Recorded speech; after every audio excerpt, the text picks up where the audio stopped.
Deepak, I am studying third standard in our Shishant Niketan English Medium School, Gorenta. Today I am telling about air present in water. Air present in water. Material required: water, glass, straw. Water, glass, straw. Take some water. Procedures. Take some water in a glass.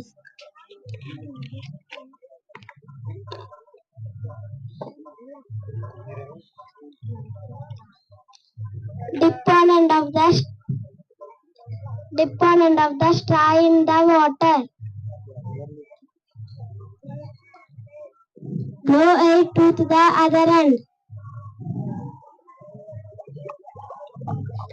You will see bubbles in the water. These are air bubbles formed from the water. Confusion. Air you blow that out. Confusion. Therefore, air present in water. Thank you everyone.